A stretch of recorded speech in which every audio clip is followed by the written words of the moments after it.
నమస్తే తెలంగాణ రాష్ట్రంలో జూబ్లీహిల్స్ ఉప ఎన్నిక అనేది సంచలనంగా మారిపోయింది. మరికొద్ది గంటల్లో ఇక ఈ ఎన్నిక ఫలితాలు కూడా రాబోతున్నాయి. ఇప్పటికే ఈసీ కూడా అన్ని రకాల ఏర్పాట్లు కూడా చేసింది.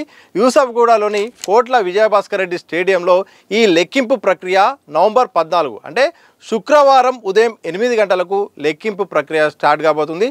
మొదటి రౌండ్ ఫలితం అయితే మాత్రం అధికారులు చెప్పిన వివరాల ప్రకారం అయితే మాత్రం 8:45 అయితే మాత్రం మొదటి రౌండ్ ఫలితం రాబోతున్నట్టు కూడా చెప్తున్నారు. దీంతో అన్ని రాజకీయ పార్టీల్లో అలాగే ఓటర్లలో విశ్లేషకుల్లో అంత సోషల్ మీడియాలో కూడా ఒక ఆసక్తికరమైన చర్చ అయితే నడుస్తుంది. ఈసారి ఏ అభ్యర్థి గెలవబోతున్నాడు, ఏ పార్టీ గెలవబోతుంది, అలాగే ఓటర్లు ఎవరికి తమ ఆశీర్వాదం ఇవ్వబోతున్నారనే ఒక ఉత్కంఠ అయితే కనిపిస్తోంది. ఇప్పటికే ఎగ్జిట్ పోల్స్ కూడా వచ్చాయి. ఈ ఎగ్జిట్ పోల్స్ కనుక చూస్తే మాత్రం మెజారిటీగా కాంగ్రెస్ పార్టీ గెలవబోతుంది అన్నట్టు కూడా ఎక్కువగా ఇచ్చేది. ఒక 3-4 ఎగ్జిట్ పోల్లో మాత్రం అవైతే మాత్రం బీఆర్ఎస్కు గెలిచే అవకాశం ఇవ్వగా ఇక మెజారిటీ అయితే మాత్రం అధికార కాంగ్రెస్ పార్టీ విజయం సాధించబోతుంది. ఇక రెండవ స్థానంలో చాలా టఫ్ ఫైట్, ఒక 10% అటు ఇటుగా టఫ్ ఫైట్ మాత్రం బీఆర్ఎస్ ఇచ్చింది. ఇక పోటీలోనే బీజేపీ లేదన్నట్టుగా కూడా మెజారిటీ ఎగ్జిట్ పోల్స్ అన్నీ కూడా ఇచ్చాయి. దాదాపు 10% కిందనే చూపించాయి. అన్నీ కూడా డిపాజిట్ కూడా వచ్చేదే లేదన్నట్టు కూడా ఎగ్జిట్ పోల్స్లో అయితే చెప్పాయి. మరి నిజానికి ఎగ్జిట్ పోల్స్ ప్రకారం ఉంటాయా లేకపోతే వాస్తవానికి ఇంకేమైనా ఉంటుందా అనేది మాత్రం మరికొద్ది గంటల్లో కౌంటింగ్ బట్టి అయితే తెలిసే అవకాశం ఉంది. ఇక లెక్కలు కూడా ప్రారంభమయ్యాయి. ఏ పార్టీకి ఆ పార్టీ మాత్రం ఇక డివిజన్ల వారీగా లెక్కలేసుకోవడం అయితే ప్రారంభించాయి. ఏ డివిజన్లో ఎన్ని ఓట్లు పడ్డాయి, ఆ ఓట్లు మనకు పడ్డాయా వేరే వాళ్ళకు పడ్డాయా, పోలింగ్ మేనేజ్మెంట్ ఎలా జరిగింది, ఎక్కడ మనము వెనుకబడిపోయినాము, ఎక్కడ పెరిగింది ఎక్కడ తగ్గింది అనే లెక్కలు కూడా ఇప్పటికే ప్రిపేర్ అయిపోయారు. ఇక రేపు అంటే శుక్రవారం ఉదయం నుండి అయితే మాత్రం ఇక కౌంటింగ్ వేగవంతంగా జరగబోతుంది. ఎంత వేగవంతం అంటే మాత్రం 10 రౌండ్లలో 42 టేబుల్లలో ఈ యొక్క ఫలితం అయితే ఉండబోతుంది. సుమారు 400 బూత్లో ఈ ఎన్నికలు అయితే జరిగాయి. దీన్ని మొత్తం సెగ్రిగేట్ చేసి ఇక ఈవీఎం మిషన్లో మాత్రం ఓటర్ల ఫలితాలు అయితే మాత్రం అక్కడ నిక్షిప్తమై ఉన్నాయి. ఇక దాని యొక్క ఫలితాలు అయితే మాత్రం గంటకు మాత్రం ఎప్పటికప్పటికి వచ్చే అవకాశం ఉంది. దాదాపు మొదటి గంటలోనే ట్రెండ్ అనేది వచ్చే అవకాశం ఉంది. సాధారణంగా అయితే మాత్రం ట్రెండ్ రావడానికి మధ్యాహ్నము 12 నుండి 1 అయ్యే అవకాశం ఉంటుంది బేసికల్గా. కానీ ఈసారి టేబుల్ల సంఖ్య ఎక్కువగా పెంచడం, అధికారులు కూడా ఎక్కువగా కూడా అందుబాటులో ఉండడంతో మొత్తం కూడా తొందరగా ఫలితాన్ని ఇచ్చేలాగా అయితే మాత్రం ఈసీ ఏర్పాట్లు చేసింది. ఇందులో భాగంగా 8 గంటలకు పోలింగ్ సంబంధించిన ఏదైతే ఉందో దాని కౌంటింగ్ స్టార్ట్ అవుతుంది. మొదటి 45 నిమిషాల్లో మొదటి రౌండ్ ఫలితం వస్తుందని కూడా చెప్తున్నారు. ఈసారి బ్యాలెట్ సంబంధించిన ఏదైతే పోస్టల్ బ్యాలెట్ ఉంటుందో ఈసారి పోస్టల్ బ్యాలెట్ ఓట్లు కూడా నమోదు కాకపోవడంతో ఎవరైతే హోమ్ సంబంధించిన ఓటర్లు ఉన్నారో ఇంటి వద్ద ఓటేసే అవకాశం ఉన్న వాళ్ళైతే మాత్రం సుమారు ఒక 100 ఓట్లు ఉన్నాయి. ఆ 100 ఓట్ల లెక్కింపు మొదట ఉంటుంది. ఆ తర్వాత ఈవీఎంలు మాత్రం సంబంధిత అభ్యర్థి అలాగే ఏజెంటు వాళ్ళ ముందటే మాత్రం వాళ్ళకు చూయించి స్ట్రాంగ్ రూమ్లో నుండి కూడా ఈ ఈవీఎంలో కూడా చూయించి కూడా ఓట్ల లెక్కింపు అయితే మొదలు కాబోతుంది. అంటే గంటలోపు అంటే దాదాపు 10 గంటలకు మనకు ఇక పిక్చర్ అర్థమైపోయే అవకాశం అయితే ఉంది. ఏ పార్టీ ఏ అభ్యర్థి మెజారిటీలో ఉన్నాడో అలాగే గెలిచే అవకాశం ఉందో తెలిసే అవకాశం అయితే ఉంది. 12 గంటలకు దాదాపు మొత్తం ఫలితం కూడా వచ్చేలాగా అధికారులు అయితే మాత్రం ఈసారి ఏర్పాటు చేశారు. ఇక లంచ్ సమయానికి అంటే 1 నుండి 2 గంటల వరకు అయితే మాత్రం అధికార ప్రకటన అయితే మాత్రం ఉండబోతున్నట్టయితే తెలుస్తుంది. అంటే లంచ్ సమయానికి మనకి ఇక జూబ్లీహిల్స్ ఉప ఎన్నికలో ఏ పార్టీ ఏ అభ్యర్థి గెలవబోతున్నాడనే దానిపైన మాత్రం అధికార సమాచారం అయితే రాబోతుంది.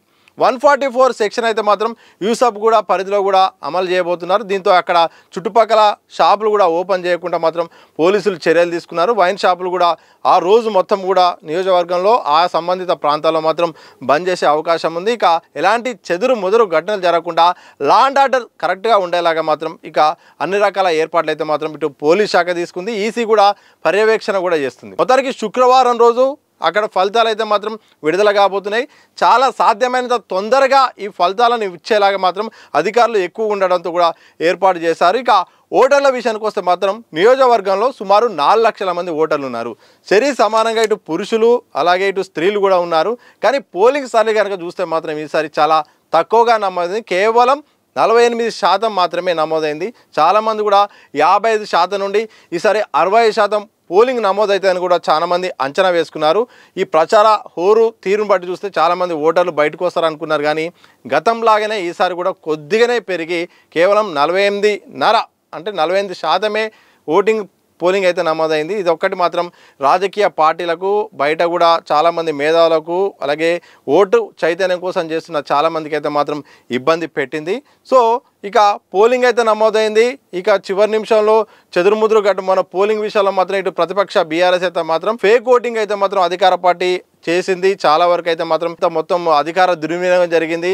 దొంగ ఓట్లు వేశారని కూడా పెద్ద ఎత్తున ఇటు బీఆర్ఎస్ ప్రచారం చేసింది. దాన్ని తిప్పుకొడుతూ కాంగ్రెస్ పార్టీ కూడా సమాధానం చెప్పే ప్రయత్నం చేసింది. సో ఎంతో పెద్ద ఎత్తున చర్చ జరిగింది. గతంలో కంటోన్మెంట్లో కూడా ఉప ఎన్నిక జరిగింది, కానీ ఇంతలా ఉప ఎన్నిక అయితే జరగలేదు. కేవలం అక్కడ అభ్యర్థుల మధ్య లాగానే జరిగింది తప్ప అదేదో ప్రభుత్వం ప్రతిపక్షంలాగా అయితే జరగలేదు. కానీ ఈసారి అయితే మాత్రం బీఆర్ఎస్ పార్టీ దీన్ని సీరియస్గా తీసుకోవడం, బీఆర్ఎస్ పార్టీ దీన్ని ప్రతిష్టాత్మకంగా తీసుకుని ఏకంగా ప్రభుత్వ పాలనకు రెఫరెండం అంటూ ప్రకటన చేయడంతో ఇక అధికార కాంగ్రెస్ పార్టీ కూడా అలర్ట్ అయ్యి మొత్తం కూడా డూ ఆర్ డై లాగా ఇటు అధికార పార్టీ కూడా దిగింది. దీంతో రెండు పార్టీల మధ్య 3 పార్టీలు ఉన్నప్పటికీ కూడా 2 పార్టీల మధ్య ప్రధానంగా యుద్ధం జరిగింది. సో 3 ప్రధాన పార్టీలకు అవసరం కాబట్టి ఇటు బీజేపీ కూడా ఇటు ప్రచారాన్ని పెంచింది. కీలక నేతలైన మంత్రులు, కేంద్ర మంత్రులు అలాగే ఎంపీలు, ఎమ్మెల్యేలు కూడా ప్రచారంలోకి దిగారు. సో మొత్తానికి ఓవరాల్గా 3 పార్టీలు జరిగినప్పుడు కూడా ప్రకటనల విషయంలో, ఆరోపణల విషయంలో మాత్రం ఎక్కువగా కూడా బీఆర్ఎస్ వర్సెస్ కాంగ్రెస్గా సాగింది. ప్రధానంగా బీఆర్ఎస్ ప్రచార వేగాన్ని చూసి అధికార కాంగ్రెస్ పార్టీ కూడా అలర్ట్ అయ్యి కూడా సీఎం రేవంత్ రెడ్డి తను దాదాపు వారం రోజులు ప్రచారం కేటాయించడం, ఇదంతా కూడా మొత్తం కూడా ఎట్లయిపోయిందంటే పార్టీల మధ్య అధికార పార్టీ వర్సెస్ ప్రతిపక్షం అన్నట్టుగా సాగింది. ఏకంగా ప్రభుత్వ పాలన దగ్గర ఒక చిన్న ఉప ఎన్నిక స్థాయి నుండి దాన్ని ఒక రాజకీయ అంశంగా, ఈ ఫలితమే మొత్తం కూడా తెలంగాణ ప్రజల నాడి అన్నట్టుగా కూడా ఇటు ప్రచారం చేయడంతో కాంగ్రెస్ పార్టీ కూడా దీన్ని సీరియస్ తీసుకొని ఇక్కడ గెలవకపోతే మొత్తం కూడా ఈ యొక్క పాలనకు రెఫరెండం అన్నట్టుగా నిజమవుతుంది అన్నట్టు కూడా ఇటు కాంగ్రెస్ పార్టీ కూడా అలర్ట్ అయింది. అలర్ట్ అయిన నేపథ్యంలో ఇటు మొత్తం మోహరించడము, ఎంపీలు, ఎమ్మెల్యేలు, మంత్రులు, ఎమ్మెల్సీలు, పార్టీ నాయకులు ఇటు మోహరించడం, అటు బీఆర్ఎస్ పార్టీ, ఇటు బీజేపీ మొత్తం 3 పార్టీలకు కీలకంగా మారడంతో ఇక 3 పార్టీలు ప్రచారాన్ని వేగం పెంచాయి, సోషల్ మీడియాను రంగంలో దించాయి, ఓటర్లను కూడా ఆకర్షించే ప్రయత్నం చేశాయి. మరి ఇదంతా జరిగిన తర్వాత పోలింగ్ అయితే పూర్తయింది నవంబర్ 11న. ఇక 14 అంటే మరికొద్ది గంటల్లో కోట్ల విజయభాస్కర్ రెడ్డి స్టేడియంలో ఇక జూబ్లీహిల్స్ ఉప ఎన్నికల ఫలితం అయితే రాబోతుంది. దీంతో అన్ని రాజకీయ పార్టీల్లో అలాగే అభ్యర్థుల్లో మాత్రం ఒక ఉత్కంఠ అయితే కనిపిస్తోంది. ఈసారి మరి ఎగ్జిట్ పోల్స్ దాటుకొని వస్తాయి, సైలెంట్ ఓటింగ్ అనేది మాకే పనిచేస్తుంది అంటూ కూడా ఇటు కాంగ్రెస్ అనుకుంటుంది, ప్రధానంగా బీఆర్ఎస్ అనుకుంటుంది. లేదు ఈ 2 పార్టీలను చూసి విసిగిపోయి మొత్తం కనిపించని ఓటింగ్ అంతా మాకే పడుతుంది కాబట్టి అనూహ్యంగా మేమే గెలిచిన ఆశ్చర్యం లేదని కూడా ఇటు బీజేపీ అంటుంది. మరి సైలెంట్ ఓటింగ్ ఎటు పడ్డదో మాత్రం తెలియాల్సిన అవసరం అయితే ఉంది. సో ఎన్ని విశ్లేషణలు ఉన్నా, ఎన్ని ఆరోపణలు చేసినా, ఎన్ని ప్రచారాలు చేసినా కానీ ఫలితాలే ఆఖరికి ప్రామాణికం కాబట్టి మరికొద్ది గంటల్లో మరి ఆ ప్రజలు జూబ్లీహిల్స్ ఉప ఎన్నిక సంబంధించిన ఓటర్లు ఏ పార్టీకి, ఏ అభ్యర్థికి మొగ్గు చూపుతారనేది మాత్రం రేపు ఇదే సమయానికి అయితే మాత్రం సక్సెస్ఫుల్గా ట్రెండ్ వచ్చే అవకాశం ఉంటుంది.